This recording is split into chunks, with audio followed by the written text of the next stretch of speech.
When England's first attempt at a permanent settlement in the New World disappeared without a trace, it left behind only one carved word and a question that has haunted generations: Croton. Welcome. Walk with me now along the windswept marshes and pitted shorelines of late 16th century Roanoke, and listen for the whispers of timber, tide, and the soft footfalls of those who crossed an ocean to make a home at the edge of the unknown. If you find this tale compelling, consider subscribing. There is more to uncover in the shadows of history. Tonight, the vanished colony is not merely an old mystery. It is the story of fear, hope, and choices pressed to the breaking point. The year was 1587. England, under Queen Elizabeth, was restless and ambitious.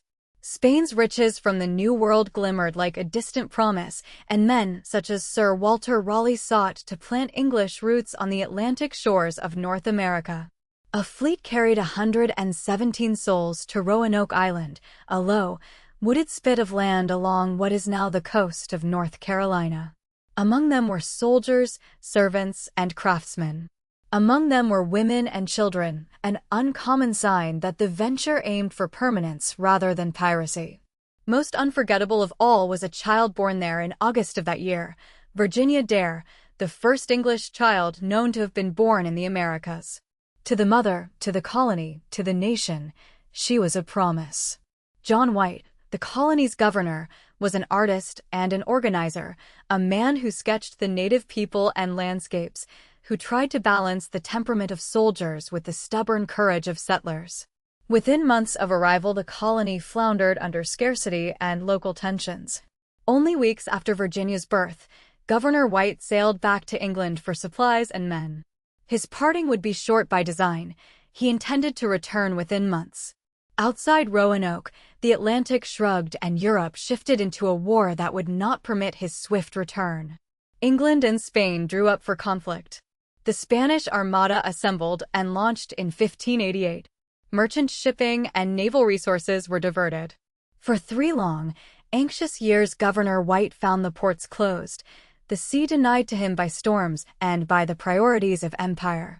When he finally secured a small relief fleet and returned to Roanoke in 1590, he found the settlement silent as a graveyard at midday. Homes had been dismantled. A palisade post stood with no fence attached to it, as if a perimeter had been marked and then deliberately removed. Toys lay where children had played, but no children answered. No bodies, no charred ruins, no bloodstains, only the carved word Croton on a palisade post and the letters CRO carved on a nearby tree. There was no cross, the agreed sign that would indicate forcible removal. John White's granddaughter, Virginia, and the rest of the settlers had simply vanished. The image of that carved word has lodged itself in the imagination ever since, a single, neat sequence of letters on wood, obeying no punctuation and giving no confession. Croton. It was the name of a nearby island and also of a group of native people, the Croatan, who lived just south of Roanoke and who had, in earlier days, traded with the English. To contemporaries and to later readers, that small carving suggested either a destination or a clue left to be found. Yet it promised neither certainty nor comfort. What truly happened to those 117 souls? For 4 centuries, historians, archaeologists, and storytellers have offered answers that read like the varieties of human response to catastrophe: assimilation, massacre, disease, migration, starvation, rearrangement of identity. Each theory rests on threads of evidence, and each thread tugs in a different direction. One long-standing hypothesis is that the colonists moved south to Croton Island, seeking refuge with the native people there. This idea bears weight because the Croatan had earlier shown hospitality, and later English colonists reported finding native villages with English-style artifacts, copper kettles, glass beads, even fragments of cloth that could not be accounted for by trade from European ships. Oral histories of the region, passed down through tribal memory, sometimes tell of ancestors who grew pale skin and fair hair. The suggestion of assimilation is not an easy comfort for those who imagine violent ends. It implies instead a blending of communities, marriages, and the loss of identity not through massacre but through integration and adaptation. Another possibility is a violent end at the hands of rival tribes or by armed Spaniards who patrolled the coast. Relations between the English and several Algonquian-speaking groups were complex. Cautious trade and friendly exchanges could pivot to hostility when misunderstandings suffocated trust. Captain John Smith, who rose to prominence in the Jamestown colony years later, recorded that Powhatan, a paramount chief in the Chesapeake, had told Englishmen that his men had killed the Roanoke colonists. Yet Smith's account, written years after the fact and often altered by rumor and ambition, must be weighed carefully. Spanish chronicles, too, spoke of the English as unwelcome trespassers in waters claimed by Spain. An attack would have left traces, however, a scorched palisade, skeletal remains, or a formal record of seizure, none of which have been found at Roanoke itself. Starvation and disease are plausible culprits. The colonists arrived with limited provisions in an unfamiliar environment. Drought struck the region in the late 1580s, as Treering studies and sediment analysis suggest. A poor harvest pressed men and women to scavenge and to strain neighborly relations to a breaking point. In such conditions, a group might decide to disperse, to seek better hunting grounds, to join friendly natives, to trek inland in starved desperation. Those movements can erase a settlement as thoroughly as any battle. Archaeology has pushed the story forward while preserving the essential ambiguity. Excavations on Roanoke Island have revealed the outlines of dwellings and artifacts that attest to English manufacture and native life, but no mass graves or smoking ruins. Elsewhere along the Outer Banks and in the Chesapeake, investigators have turned up tantalizing fragments: English pottery shards, lead shot, fragments of iron rods, objects that travel by trade, theft, or migration. In the 20th and 21st centuries, teams combed the sands of Hatteras and the mainland, testing soil, cataloging debris. Human DNA, however, stubbornly refuses to produce a simple lineage linking Virginia Dare to living descendants in any documented way. Even so, genetic traces of early European contact have been suggested in some native communities, though disentangling 16th-century contacts from subsequent centuries of change remains a meticulous and delicate business. Consider also the politics of the moment. These were not merely colonists, they were instruments in an imperial gamble. Sir Walter Raleigh and his backers expected profits and strategic advantage. The disappearance of the colony triggered not only personal grief, but also national embarrassment. England's reputation was at stake. Its ability to hold ground across the sea was questioned. Yet the disappearance also revealed a slower truth. Early colonization was not merely conquest, it was negotiation with land, water, and peoples whose stakes were equal and who had their own histories and struggles. The Lost Colony is a mirror reflecting the limits of English power at that fragile moment. In telling their story, we must give voice to the daily acts that shaped the fate of those settlers. Imagine waking before dawn each morning in a wooden lean-to, the Atlantic fog curling across marsh and field. Imagine the work of cutting timber, mending nets, bargaining with a neighbor for maize, teaching a child letters by candlelight, and listening for the faint gunshot that meant a hunt gone right. Imagine fear and courage braided together, the fear of storm and of unknown mouths beyond the trees, the courage to plant a garden that may feed only bones. These small acts, multiplied across seasons, built a fragile scaffolding of survival. When those scaffolds failed, people dispersed in ways both practical and desperate. Over time, storytellers, poets, and painters turned Roanoke into legend. The vanished colony became a vessel into which Anglo-American imagination poured anxieties and fantasies, the tragedy of civilization lost, the mystery of a people swallowed by the land, the romanticizing of maiden and savior. Yet beneath the myths, the human residue remains. The names recorded in early lists, the sketches by John White, the simple carved letters constellate into a real history, a history of families and ordinary hopes. Recent scholarship has brought a new humility to the conversation. Rather than clamoring for a single answer, historians now piece together a mosaic of partial truths. Assimilation into local tribes explains the presence of English goods and some oral traditions. Migration inland or southward explains a lack of remains at the original site. Local conflict and disease added strain. The carved word Croton was a deliberate clue, left by people who expected to be found or to return. It suggests planning rather than panic. Yet no single theory absorbs every scrap of evidence. This is why the story endures. It resists closure. There is also a modern lesson tucked into the tale. The vanished colony reminds us that colonization is always a meeting, sometimes violent, sometimes peaceful, always transformative for every life involved. It tells us that history is rarely a triumphal march, but rather a braided path of compromise, failure, adaptation, and survival. When we seek the fate of the Roanoke colonists, we are also peering into the ways cultures collide and recombine, the often painful processes by which new societies are forged. Tonight, the waves that once lapped at the colonists' feet still lap in the same restless rhythm. The trees into which Cierro and Croton were carved are long gone. The Atlantic reclaims and hides. Yet the ruins and the artifacts and the stories endure as ways to reach for those who are otherwise lost. Archaeologists with trowels and microscopes continue to question the soil. Historians pore over letters and logs as if the paper itself will yield up confession. Tribes along the coast keep their own memories alive, preserving narratives that run parallel to and sometimes intersect with the English record. If there is a moral to the mystery, it is not a tidy lesson, but the insistence of complexity. The Lost Colony is a lament for what was hoped and for what was never fully realized. It is also a testament to the endurance of human curiosity. When we ask why they disappeared, we are doing more than solving a puzzle. We are seeking understanding of a moment when two worlds touched and left permanent marks on each other. As the sun sets over Roanoke's lonely inlets, imagine Governor White standing before that carved post, feeling the weight of absence more than he had felt the weight of sand.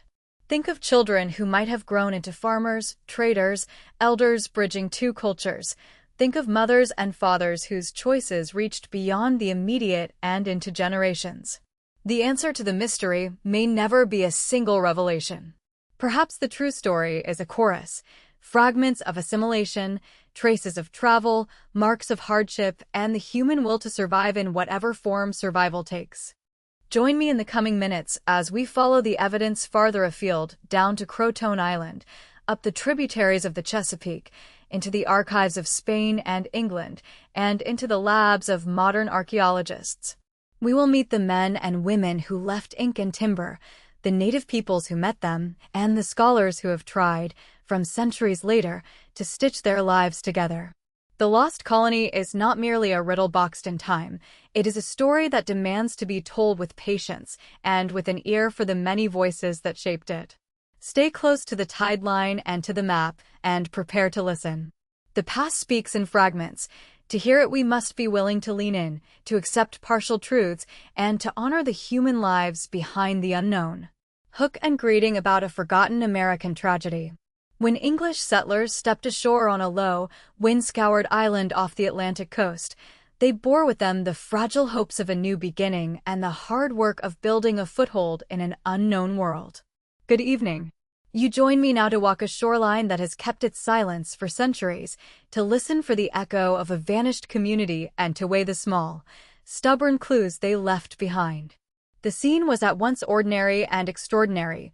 A palisade, some cleared ground, half-built houses, stores of provisions, and the everyday implements of a colony trying to take root in a land already lived in by others. A child's birth anchored their claim, a name written in that new soil as surely as any deed. The first English child born to settlers on those shores was christened in the language of the motherland, and the story of that infant came to symbolize both the promise and the peril of transatlantic ambitions. Their governor was a man who painted what he saw. His watercolors of the people and places remain among the clearest visual records of contact between newcomers and native inhabitants. Those drawings preserve details of dress, of canoes and houses, of crops and ceremonies, details that later investigators would consult as they tried to reconstruct the vanished settlement's daily life. There was a delay in relief that would prove ruinous. Ships that should have returned with supplies and reinforcements were kept away by war and misfortune, and when the governor finally came back to the island, he found no welcoming faces at the fort.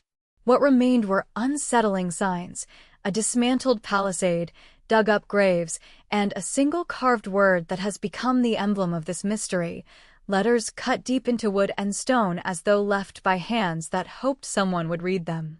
The message itself pointed to a neighboring island and to a people with whom the colonists had traded and, at times, clashed. Yet it gave no clear answer as to whether those who vanished had moved inland, been absorbed into other communities, or suffered a more violent fate. The disappearance did not happen in isolation. European rivalries and the long, difficult logistics of supplying a remote outpost shaped the context in which these settlers lived and died. Raiders and hostile fleets prowled the Atlantic lanes. Weather and navigation delayed ships for months. The colonists were small in number and dependent on alliances, whether cultivated or coerced, with the indigenous communities whose knowledge of the land and seasons was indispensable. Archaeologists and historians have since pieced together a mosaic of evidence: European artifacts found in native village sites, accounts catalogued in letters and official papers, and landscape features that may mark old settlements, each fragment a possible strand in the larger tapestry. None, however, has yet unrolled the whole cloth. The human story remains at the center of any telling. Families who crossed an ocean with more courage than certainty, farmers who learned to plant unfamiliar crops, mothers who worried over infants in a place of brackish water and storms. These are the quiet figures at the heart of the tragedy. One man's sketches give us faces and garments, another's records list names and instructions. Between the strokes of an artist's brush and the scratch of a carved letter there lies the unbearable gap of absence. That gap is why the site has held the public imagination for generations.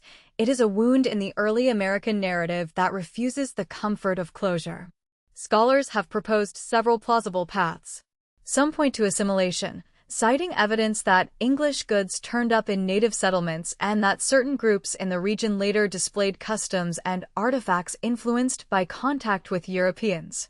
Others suggest relocation along riverways, where food and shelter might be more secure. There are still those who favor more violent endings, a theory supported in part by accounts of conflict elsewhere on the continent. No single hypothesis commands consensus because the physical record is fragmentary and the documentary record sparse. Each possible explanation changes how we read the carved clue left behind, whether as a plea, a note of destination, a warning, or something else entirely. The emotional resonance of the story is compounded by the image of a governor returning to an empty camp, a man whose professional duties as leader were overshadowed by his private grief. He had sent people out to plant and to trade. He had watched a child born and learned the rhythms of a fragile community. His watercolors capture brightness and vitality, while the absence he found captures loneliness and loss. That duality, vivid life on one hand and sudden absence on the other, gives the episode its cinematic quality and has made it fertile ground for poets, historians, and filmmakers alike. It is both a local disappearance and a national symbol, a first great mystery that invites each generation to ask what it means to belong in a new world. Modern investigators keep returning to the dunes and marshes with more sophisticated tools. Ground-penetrating radar, careful stratigraphic excavation, and environmental studies have refined our understanding of where people lived and what they ate. Oral histories and indigenous perspectives have regained prominence in scholarship, offering contextual complexity that earlier accounts tended to ignore. Every artifact, an iron tool, a shard of pottery, a bead carries with it the potential to alter the narrative, to suggest contact rather than conquest, or to indicate movement rather than massacre. Even so, the plain fact remains: definitive proof that explains the colony's disappearance, in the manner people long for, is not yet in hand. There is a peculiar intimacy to mysteries that resist solution. They insist that we live with ambiguity and, in doing so, test our patience and our methods. The story of this vanished colony asks us to consider endurance and error, to weigh luck against planning, and to acknowledge both the agency of the colonists and the agency of the peoples already on that land. It refuses to be comforted by a single explanation. Instead, it invites a careful listening to every whisper of evidence available: letters, carvings, pottery, bones, and the very contours of the shoreline. Tonight, as we stand at the edge of that long-ago palisade in spirit, we remember names and faces, sketches and letters, the crisp carved letters that may have been a map, and the small domestic details that suggest ordinary lives interrupted. Thank you for joining this examination of a vanished community and the resilient puzzle it left behind. If these quiet histories stir your curiosity, consider subscribing for more narrations that dig into the past with care and respect. Good night. The Mystery of the Roanoke Colony. Greetings. When English settlers stepped ashore on the thin barrier island that English maps later labeled Roanoke, they found a place where tides erased footprints every day and where alliances and enmities could change with the season. A small group of English families, accompanied by soldiers and craftsmen, attempted to plant a new life on land already occupied by native peoples whose knowledge of the coastal rivers and swamps dwarfed that of the newcomers. They made crude palisades, tilled small plots, and tried to learn the rhythms of a landscape that offered both bounty and peril. Among them was a woman whose child would be remembered for centuries as a symbol of an unsettled beginning, the first English child born to English parents in the New World. That birth, and the sudden absence that followed, became the hinge of a mystery that would outlast the people who first asked the question. Governor John White left that fragile community with a promise to return bearing food and tools. He returned to England with sketches and plans, and he left specific instructions for any movement of the settlement. Leave a clear sign if you remove yourself by choice, and mark distress by a carved cross. When he was finally able to sail back after prolonged delays caused by storms, politics, and the clash between England and Spain that monopolized ships and sailors, he found only a fence line and a single cryptic message carved into wood. The word Croton had been carefully cut into a palisade. On a nearby post were the letters CRO. No cross had been added. The palisade, though empty, spoke with intent, but not with explanation. Those carvings became the artifact around which every later theory would orbit. One obvious reading suggested travel toward the island of Croton, home to a native people with whom some colonists had traded and occasionally intermarried. The suggestion had its own problems. The island then known as Croton lay down the coast and around a shifting estuary that could be treacherous to navigate without local pilots. Governor White had planned to visit that island upon his return, but a storm and then necessity forced him to leave without a thorough search. Ships could not linger. Later accounts by mariners and colonial officials recorded rumors of English faces among native villages, of odd metallic objects used by people who otherwise lived by shellfish and deer. Archaeologists have since excavated sites, both on the barrier islands and inland, turning up artifacts that suggest contact, trade, and perhaps intermarriage. No simple ledger entry, however, records the fate of the entire settlement. Alternative interpretations have been more sinister.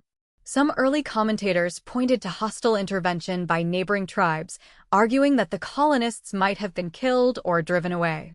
There were also whispers of Spanish raids. Spain and England were bitter rivals, and the seas were a theater of privateering and reprisal. Yet Spanish archives preserve no confirmation of such a conquest. Others propose that environmental collapse, failed crops, broken supply lines, and disease pushed the community to disperse, seeking refuge with friendly tribes or moving inland to the larger estuaries where resources seemed more reliable. Graves and burned hearths, if they existed, left no unmistakable record at the Raleigh site. The absence of charred timbers and a clear mass burial site argues against a sudden slaughter, but silence, as always, leaves room for imagination. Pieces of evidence gather and fall apart under scrutiny. John White's watercolor portraits and maps provide texture, depictions of Algonquian dress, of dwellings, of landscapes more verdant than England's, and of waterways mapped with painstaking care. Those images let modern viewers step into a moment, yet they are not an almanac. The carved word Croton ties the story to a people and a place. Oral histories among some coastal native communities recall English individuals among their ancestors, sometimes telling of English men who took up native names or of children raised in native villages who bore English features. Anthropologists and genealogists have combed records, tracing surnames and family stories, and some families on the Outer Banks and in the Chesapeake have long claimed descent from those original interwoven lives. Scientific verification has proved elusive, for records are thin and DNA studies complicated by centuries of movement. Archaeology has chipped away at certainty without resolving it.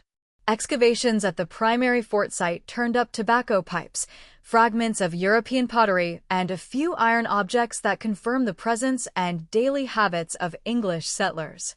Elsewhere, native ceramics and tools turned up in layers contemporaneous with early colonial occupation, indicating interaction.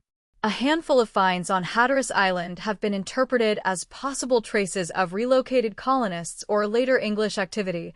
Other finds suggest trade networks that would have allowed English goods to travel far beyond the immediate settlement. Still, in the places where one might expect to find a definitive English domestic midden, an accumulation of daily detritus that gives archaeologists a map of lives, there is only a thin scatter. That thinness can mean dispersion rather than annihilation. Historians have pulled at single threads, weaving competing narratives. One strand argues that the colonists assimilated into local tribes, adopting new languages, new harvest cycles, and alliances. Ethnographers point to the practical, everyday reasons this could have been plausible: the capacity for native groups to shelter newcomers, the colonists' limited numbers, their lack of robust supply chains, and the daily necessity of learning to hunt and fish in unfamiliar marshes. Another strand proposes migration northward into the Chesapeake polity, where later English records speak of native peoples in possession of English-style tools and clothing, possessions sometimes interpreted as trophies of trade, sometimes as evidence of integrated households. A third strand suggests they attempted to return to England or to move to other English outposts, but were swept away by weather or enemy action. The evidence supports and undermines each scenario in fragments. Survivors' stories, when they appear, read like half-remembered dreams. A late report told of a native village where Europeans lived among the people, speaking a mix of languages. An English trader, decades later, claimed to have met a native woman who had the complexion and hair that suggested English ancestry. But such testimonies are ambiguous, filtered through later world expectations and agendas. Settlers and officials who later sought land claims wanted to see the Lost Colony as a cautionary tale, or as a tale of martyrdom that justified greater colonial control. Poets and dramatists turned the disappearance into legend. The child whose birth had once been a hopeful news became a name invoked in folklore: Virginia Dare, enthroned in poems and colorfully reimagined in mythic retellings. Over time, the story took on symbolic weight far beyond the archaeological facts. There are moments when the material and the human converge in sharp, personal terms. John White's return to an empty village, his search along the shoreline, the careful eye that recorded the Croton carving, those moments contain a mixture of procedural calm and private disorientation. White's own sketches show faces of native leaders and of the settler community, giving his absence a human face and giving those who study him a figure whose personal sorrow filters down through the centuries. Later correspondence between English officials expresses disbelief and anxiety, and a few surviving letters preserve the thin skeleton of logistical frustration: ships withheld, credits lacking, men needed for war. The historical record places human decisions inside a geopolitical frame that helps explain a delayed rescue, while never fully explaining where the people went. Modern technologies have nudged the mystery but not solved it. Ground-penetrating radar surveys, targeted digs, and sediment analyses can reveal buried hearths and the patterns of settlement. Radiocarbon dating aligns the stratigraphy. Yet none of these methods alone provides a story. They provide parts of a map. When an English clay pipe bowl appears on a native site layer, it can suggest trade. When a chipped European glass bead is found among shell middens, it speaks to exchange networks.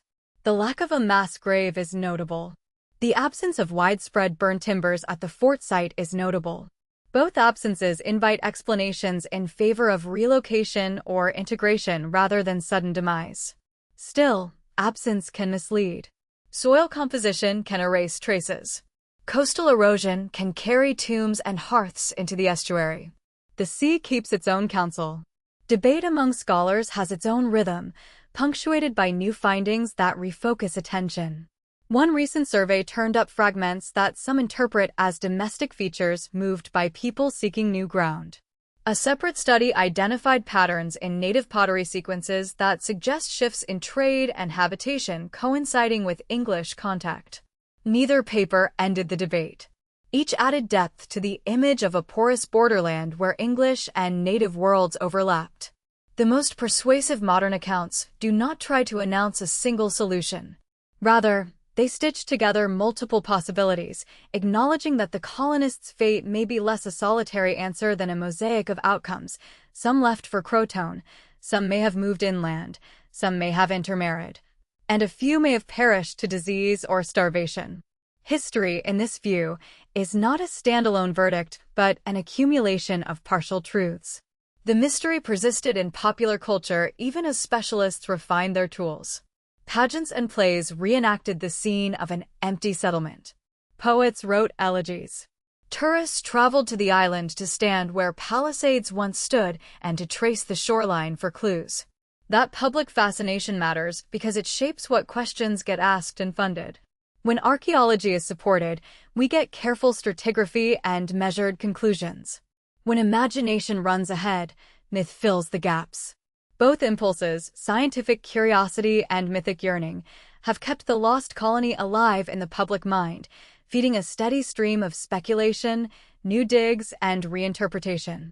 In the end, the mystery of the vanished community remains less a failure of evidence than a reflection of the era itself, a moment when cultures collided, when plans collided with weather and geopolitics, and when human lives could be altered beyond the reach of written record. The carvings, the watercolor portraits, the fragments of English and native material culture, these are the vocabulary of a vanished conversation. Each archaeological find translates as one phrase in that conversation. The silence between the phrases echoes. To accept that the story resists a single resolution is not to surrender to ignorance. Rather, it is to honor the complexity of human response to crisis and opportunity in a new land. If you find this kind of narrative compelling, subscribe for more explorations of history's unresolved moments. There is poetry in the questions, and there is work yet to be done. New surveys may yet turn up a hearth with a clear drainage pattern, a burial with mixed artifacts, or a ledger with a passing reference.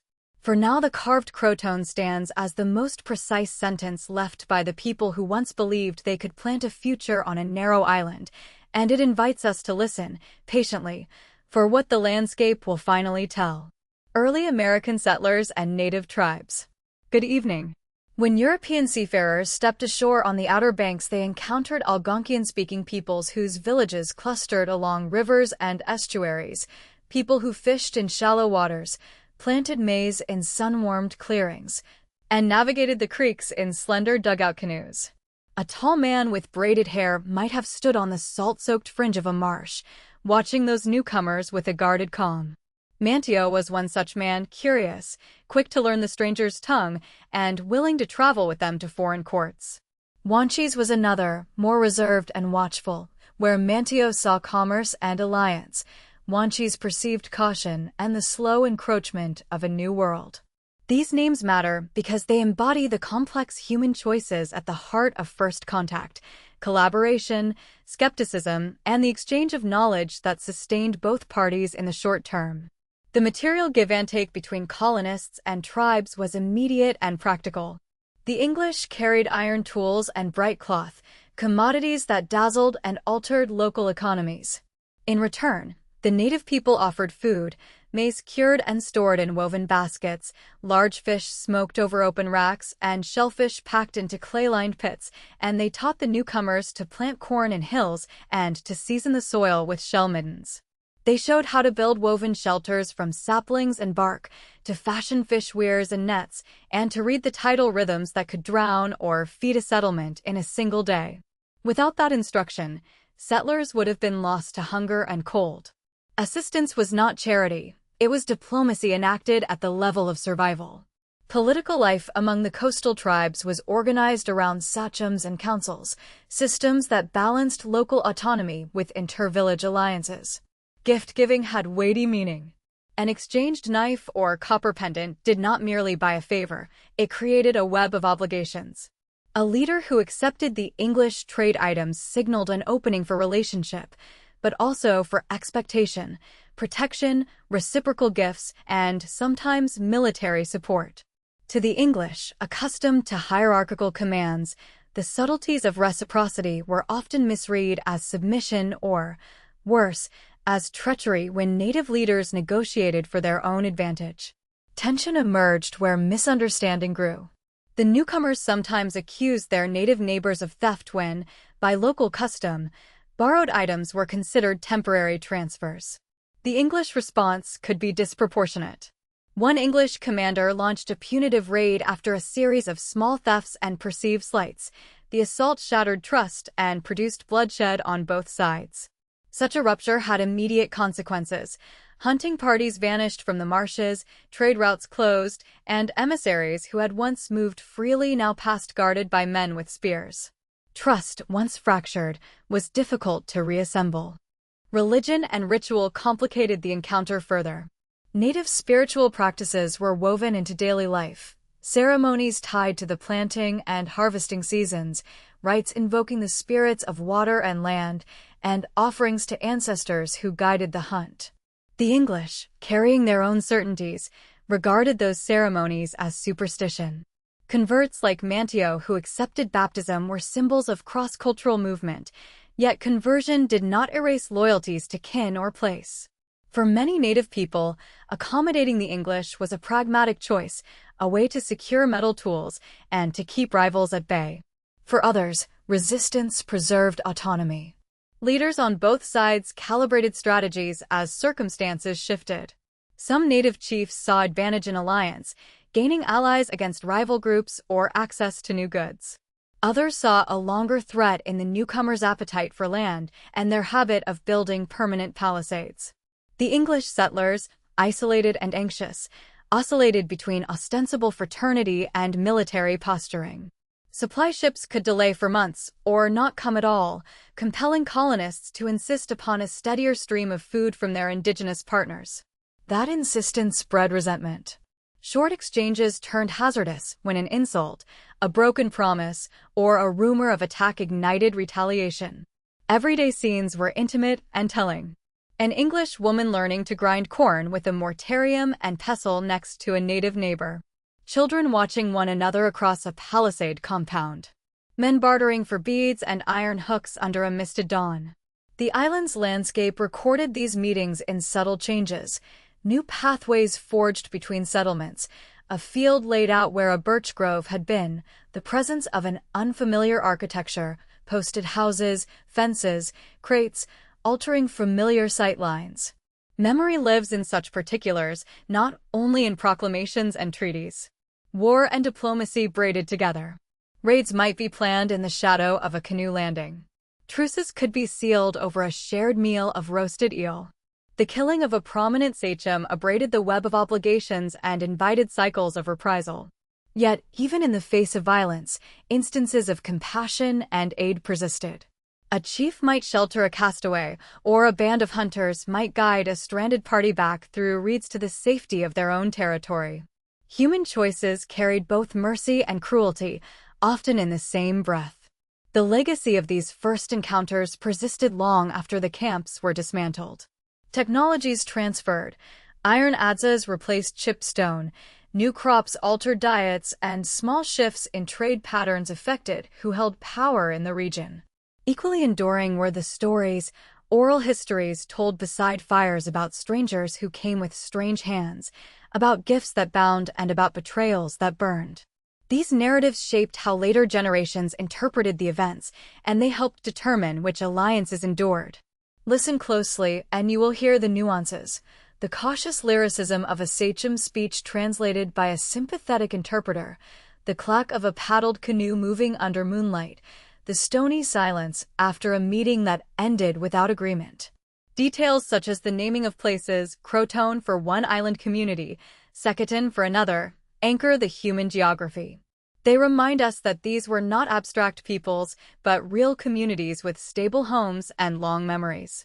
First have told you of cooperation and of conflict, of trade and of mistrust, and of individuals who chose friendship over fear.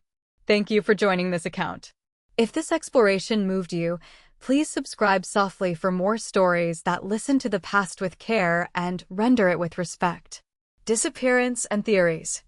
When Governor John White returned to the abandoned settlement on Roanoke Island, he found the palisade dismantled, the houses gone, and the single carved word Croton etched upon a post, "Good evening, and welcome to a careful telling of one of America's most enduring mysteries."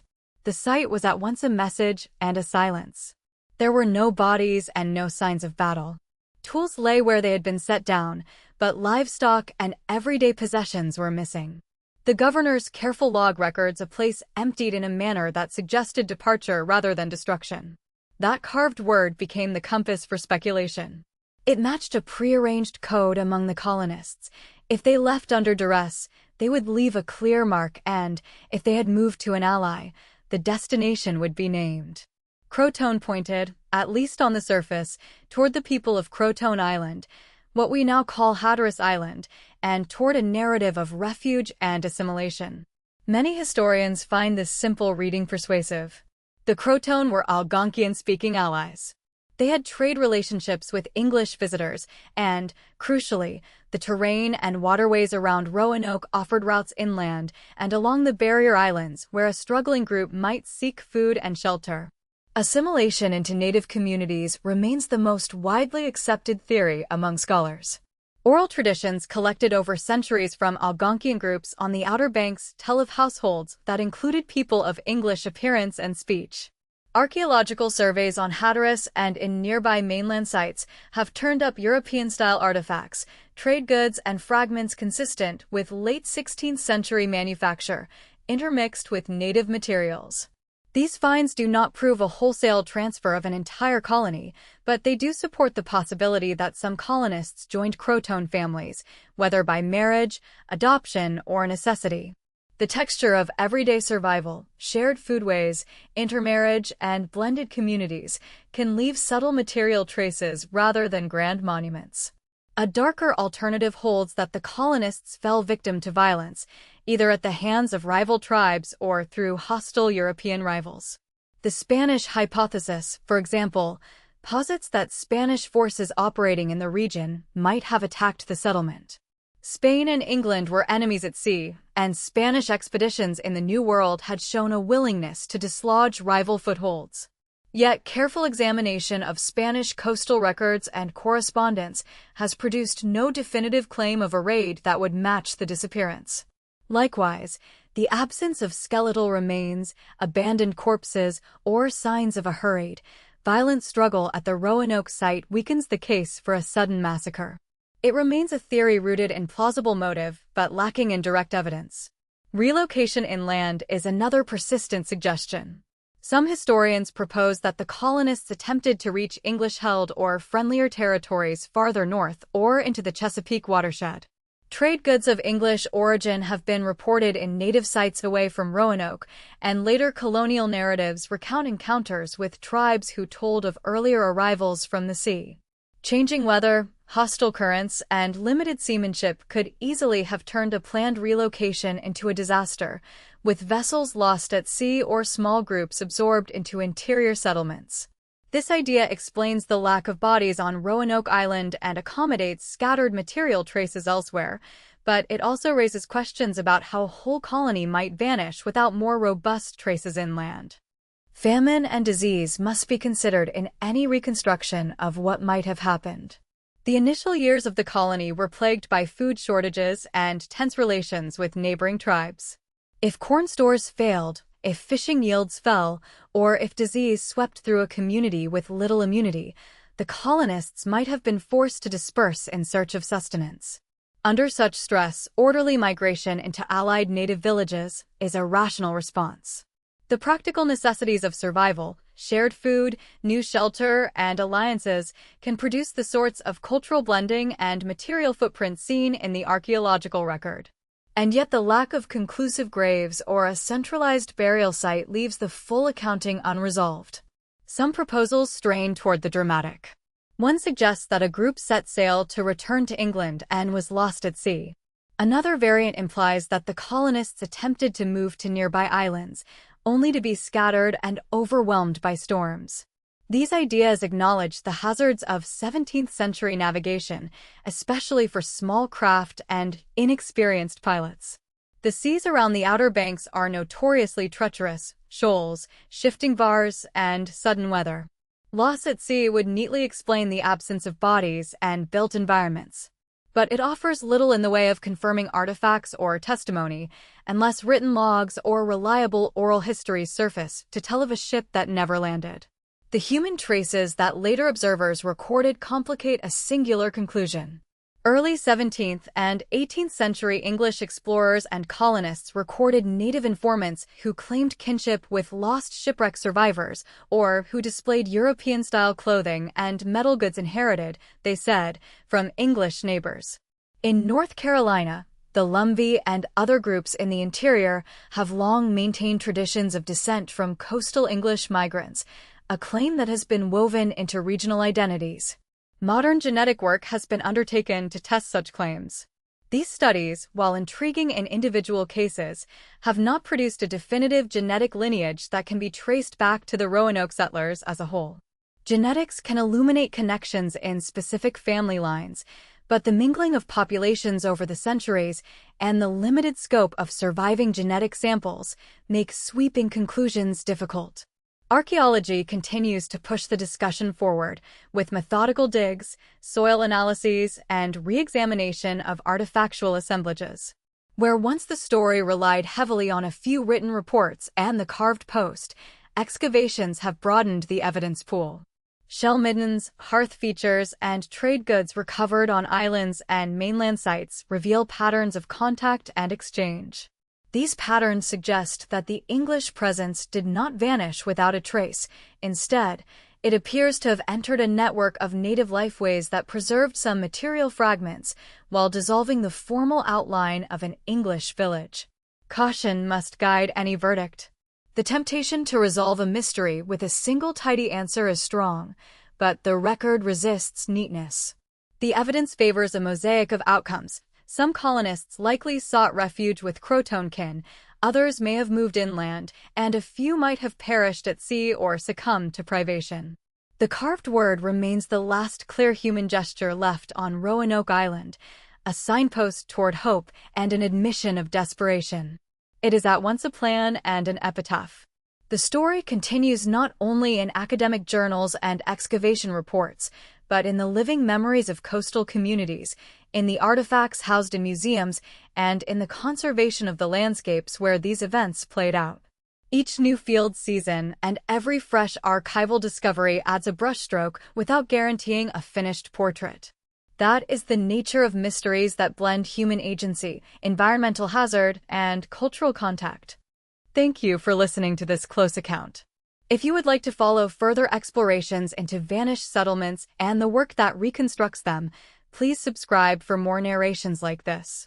The past does not always yield its secrets easily, but careful attention keeps the search honest and opens the way for new answers. Legacy and modern interpretations. Hello. The empty palisade at Roanoke and the single carved word Croton left by Governor John White are among the slender facts that anchor a story otherwise threaded with speculation.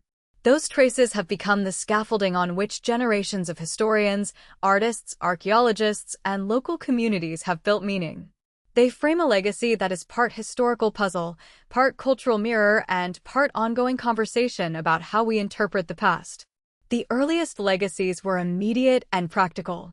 For English colonists and their patrons, Roanoke became a cautionary tale about the fragility of overseas ventures, shaping subsequent policies of provisioning, military preparedness, and relations with native peoples. The disappearance steered English colonial planners toward more cautious and better supported settlements in later endeavors. That institutional memory mattered. It informed decisions and fueled debates in councils and courts, even as the public turned the event into folklore. Over time, the site itself shifted from strategic interest to symbolic landscape, and the island entered a long afterlife in print and performance. As scholarship matured, so did the interpretive frame. Where earlier accounts often foreground European suffering and heroism, recent decades have seen historians push for a broader view that centers indigenous agency. Native communities, especially those historically associated with the coastal Algonquian peoples, have long insisted that the colonists did not vanish into thin air but were likely absorbed into local societies. Archaeologists have uncovered artifacts, traded metal objects, glass beads, and fragments of European origin discovered in native village contexts along the Outer Banks and Albemarle Sound that suggest contact, exchange, and possibly the integration of survivors into regional networks. Such material points toward practical, human strategies, alliance, adoption, and coexistence. It also reminds us that the boundary between disappearance and assimilation is an interpretive choice as much as it is an archaeological inference. Detectives of the past have brought new tools to bear. Ground-penetrating radar, careful stratigraphic excavation, and detailed artifact analysis have allowed teams to map occupation layers and trade patterns without resorting to sensational hypotheses. Researchers compare ceramic styles, metalwork composition, and trade bead typologies to situate suspected contact within broader trade flows of the late 16th century. At the same time, scholars have cautioned against overinterpretation of single finds. A stray brass object is reasonably read as evidence of contact, but it cannot alone resolve how or why a community changed. Genetic inquiry has been mooted as a clarifying instrument. Yet the complexities of population movement, ethical concerns regarding descendant communities, and the fragmentary nature of the material record mean that DNA has offered potential more than closure. Public memory has proved as consequential as academic debate. For nearly a century, audiences have flocked each summer to Manteo to see The Lost Colony, an outdoor drama authored by Paul Green that stages a humanized, theatrical retelling of the mystery. That production is more than entertainment. It is a ritual of remembrance that shapes local identity and draws visitors, funding, and attention to the Outer Banks. Museums and national sites, most notably the Fort Raleigh National Historic Site, curate exhibits that balance artifacts, interpretive panels, and oral history to present layered narratives. School curricula in the region and beyond use Roanoke as a case study in colonial encounters, showing students how a single unsolved event can illuminate themes of exploration, miscommunication, and resilience. The mystery's intangible legacies are no less potent. The story has been a template for American mythmaking. The Vanished Colony can be read as a parable about loss at the edge of empire, about ambition outpacing support, and about cultural misunderstanding with tragic consequences. Such readings chime with national narratives about frontierism and the costs of expansion. Yet this very mythologizing has prompted critique. Native scholars and community leaders have often cautioned against romanticizing disappearance in ways that erase continuing indigenous presence. They argue, with evidence and insistence, that historical invisibility should not be mistaken for absence. This corrective has reshaped interpretive practice, encouraging museums and playwrights to foreground indigenous voices and to present the story not as a vanishing act, but as a point of contact and transformation. Interpretation has also spawned controversy and creative speculation. Fringe theories have long vied for attention, from relocated settlements inland to hostile action by foreign powers, from epidemic collapse to dramatic assimilation. Some theories attract popular fascination without firm evidentiary support. Mainstream historians and archaeologists respond by distinguishing between plausible scenarios and alluring fiction. Their work emphasizes cautious inference, cross-disciplinary corroboration, and respect for the material record and descendant communities. That methodological rigor has, paradoxically, not dampened public interest. If anything, it has matured the conversation, inviting audiences to appreciate complexity rather than crave tidy resolution. Local economies have felt the legacy as well. Heritage tourism centered on Roanoke and surrounding islands supports museums, theatrical enterprises, and interpretive centers. That revenue creates incentives to preserve landscapes and to curate stories that draw visitors. It also introduces pressures, the need to balance commercial appeal with historical accuracy, to ensure that narratives do not calcify into myths that exclude alternative perspectives. Community-led initiatives have moved to include Indigenous histories in signage, programming, and exhibits, acknowledging that modern descendants have claims not only of ancestry but of narrative sovereignty. These efforts often involve collaboration between National Park Service staff, state archaeologists, tribal representatives, and local historians, a handful of practical arrangements that reflect evolving standards in public history. Educational outreach remains central to how the story lives on. Teachers use the Roanoke case to train students in critical source analysis, demonstrating how to weigh a primary source, such as a carved post, against the silence of archival records. Classroom units that combine documentary study, archaeological thinking, and community testimony model a more inclusive approach to history. Universities and historical societies sponsor symposiums and excavations that invite citizen participation, turning the quest for knowledge into a public civic exercise. Such pedagogy reshapes the legacy from static legend into an active process of inquiry. The arts, meanwhile, have transformed the narrative again and again.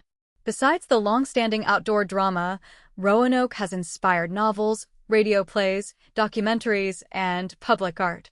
Each creative rendition refracts the story through its own concerns: guilt, adventure, reconciliation, or mystery.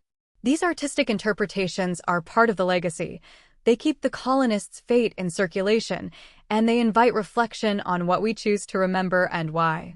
At times, the arts have led academic inquiry, urging scholars to tackle questions raised in fiction. At other moments, scholarship tempers artistic license, prompting clearer delineation between historical evidence and imaginative elaboration. Contemporary scholarship increasingly treats Roanoke as a node in larger Atlantic world processes rather than an isolated episode. Researchers examine trade networks, diplomatic entanglements, and the environmental challenges that shaped human choices on the coast. This broader framing situates the colony within a complex web of indigenous polities, European competition, and ecological constraints. It also emphasizes choices made by native communities in response to European arrival, strategic alliances, selective adoption of material goods, and the negotiation of power. By viewing Roanoke through multiple lenses, scholars avoid simplistic cause-and-effect narratives and instead present a mosaic of interlocking forces.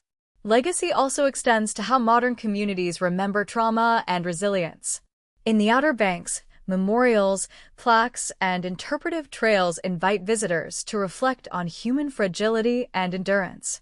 Oral histories recorded by local elders carry memories that are not in colonial records, but are nonetheless part of the living past. Museums work to preserve these voices, sometimes partnering with tribal elders to contextualize finds and to explain cultural continuities. That partnership changes what it means to interpret the past. It moves the record from being exclusively the historian's domain to being a shared, negotiated story. The unanswered questions remain powerful engines of inquiry.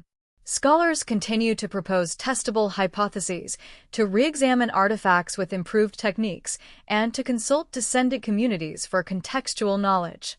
Each generation brings fresh technologies and fresh ethical frameworks to the task. The result is not the closure of a mystery, but its transformation into a site of dialogue. The past persists as a set of choices about evidence, representation, and memory. In the end, the legacy of Roanoke is not a single lesson to be memorized, but an evolving conversation about how societies remember loss and reinterpret contact. It is a reminder that silence in the record can reflect cultural erasures, and that sometimes absence itself speaks. The colonists' fate continues to invite inquiry, empathy, and debate. It also reminds those who study and present the past to listen to multiple voices, to privilege evidence over conjecture, and to be mindful of who benefits from the stories we tell. Thank you for joining this exploration of how one unsolved disappearance has shaped scholarship, art, and community life. If this account stirred your curiosity, consider subscribing for more historical narratives that treat mysteries with care and respect. Good evening, and thank you for coming ashore with us as we retrace the last footsteps of the Roanoke colonists. We began with promise, Sir Walter Raleigh's charter, the hopes of a new English presence on the American coast, and the arrival in 1587 of families determined to make a life under John White's guidance. We followed White's desperate voyage back to England and his 3-year delay, the tense return to Roanoke only to find no smoke on the horizon and a settlement emptied of people and most belongings. We lingered over the single carved word, Croton, on a palisade post, a clue that steps toward an answer but does not complete the path. We weighed the chief theories: absorption among the Croton or other indigenous peoples, voluntary relocation, catastrophic disease, famine, or hostile assault, each supported by fragments of evidence and each haunted by the absence of definitive proof. We watched archaeology and documentary sleuthing chip away at the silence, artifacts recovered from Hatteras Island, the contested dare stones, and the slow, patient work of modern investigators who probe shoreline sands and oral histories for answers. Finally, we considered the colony's legacy, how Roanoke shaped early colonial imagination, tested English resolve, and became America's first great mystery. Imagine standing now where those colonists once stood, the salt tang of the sound, the wind through the marsh grass, and the knowledge that an entire community might have vanished between one tide and the next. That image is not merely history, it is an invitation to wonder and to care. What would you do with such a silence to unravel? How does a nation reckon with stories left incomplete? If this voyage into the past has stirred your curiosity, consider subscribing. Your quiet support helps us continue to bring careful research, measured narration, and on-site investigations to light. In the coming episodes, we will delve deeper, a focused study of the Croton oral histories and how they intersect with artifact finds, an examination of Spanish and English records that may yet yield overlooked hints, and a detailed look at recent archaeological campaigns that push the boundary between speculation and proof. For now, the crook of the shoreline keeps its secret, and the voice of the lost colony remains half-heard across 4 centuries. We will return to listen more closely. Until then, walk softly in history's footprints and let the mystery of Roanoke linger with you.